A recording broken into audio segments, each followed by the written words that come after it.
Bienvenue au cœur des Jardipotes. C'est dans le Puy-de-Dôme, qui tient son nom d'un volcan endormi, que nous nous dirigeons. C'est un territoire de vive transition climatique, générant diversité et paradoxes. C'est d'ailleurs le département le plus orageux de France.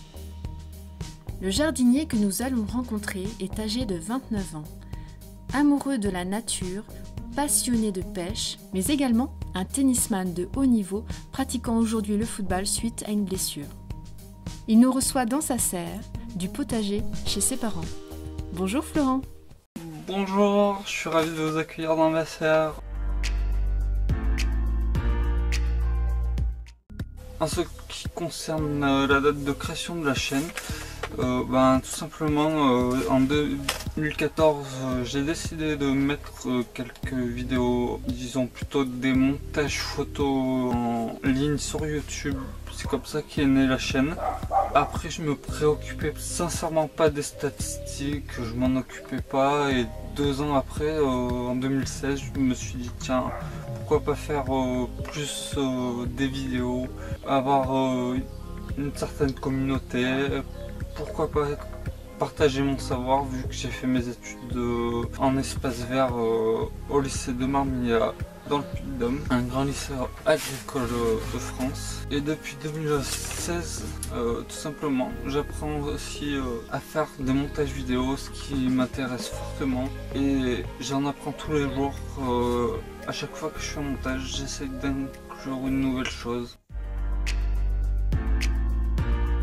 Tout d'abord, ma passion pour le jardin, il a ça vu que c'est devenu mon métier en faisant les entretiens des espaces verts de l'université de Clermont-Auvergne.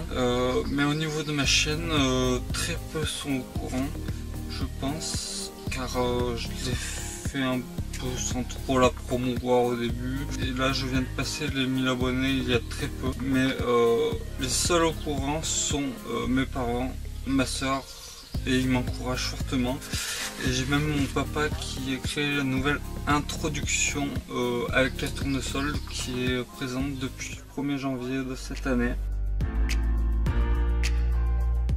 Depuis tout petit j'ai baigné dedans car mes parents avaient un potager, mes grands-parents avaient un potager. Donc naturellement, petit à petit, j'ai aidé à faire les semis, à faire des cultures simples. Et cette passion m'a amené à faire des études en espace vert, option travaux paysagers. Donc j'ai une certaine connaissance de l'espace vert, mais j'apprends encore tous les jours grâce aux chaînes YouTube diverses, etc.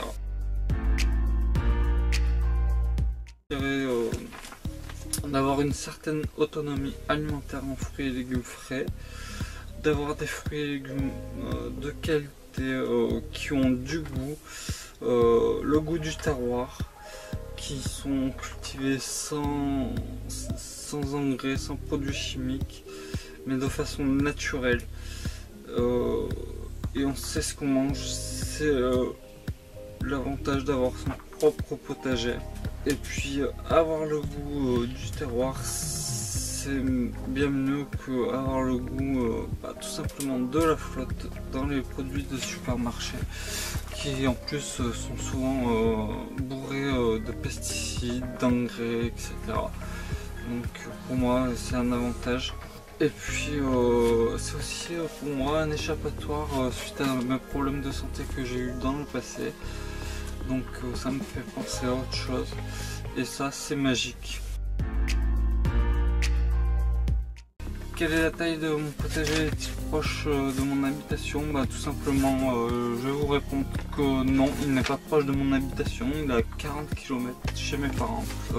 Mais je peux vous répondre à la question sur sa superficie, car j'ai fait un concours sur ma chaîne là-dessus. Il fait exactement 174 m² 0,1 avec les serres comprises, ce qui commence à faire un petit peu beaucoup pour 3 personnes. Mais c'est avec passion que je m'en occupe, donc il n'y a aucun souci là-dessus.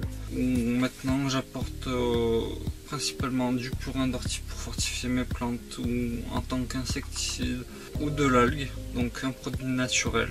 Je fais aussi du paillage avec mes tontes afin d'apporter de l'azote à mon sol et de l'alléger, de le nourrir, de faire un paillage. Je fais du BRF aussi, donc du bois ramel fragmenté afin de créer de l'humus en surface et de pailler. C'est des pratiques qui évoluent chaque jour avec le temps.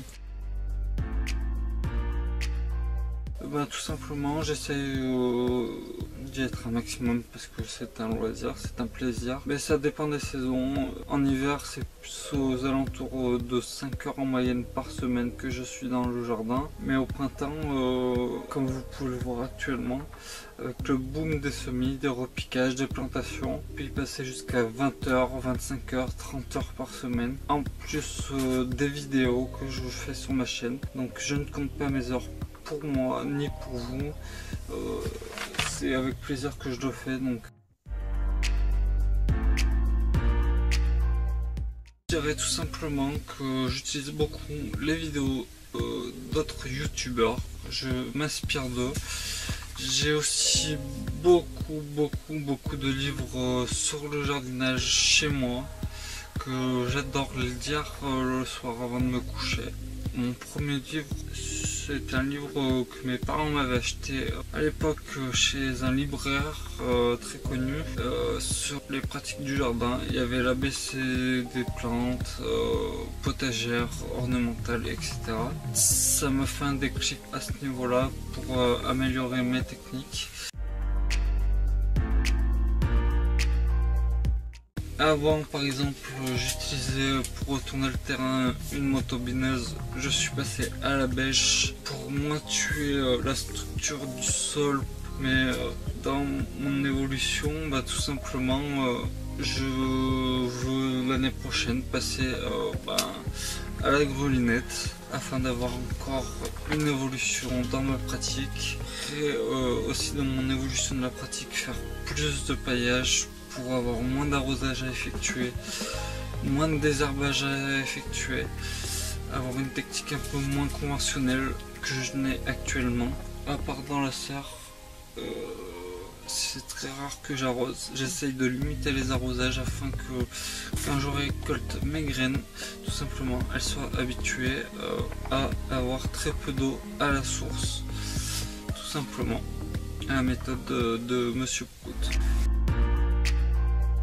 Pour ma chaîne, pour mon potager, bien sûr je ne m'en cache pas, pour ma chaîne je veux continuer à faire évoluer, c'est un de mes objectifs principaux, je la faire évoluer avec mes abonnés, faire évoluer le nombre d'abonnés si possible. Mais c'est pas ce qui m'encourage le plus, ce qui m'encourage c'est déjà de faire mon potager dans un premier temps, dans un second temps de faire mes vidéos.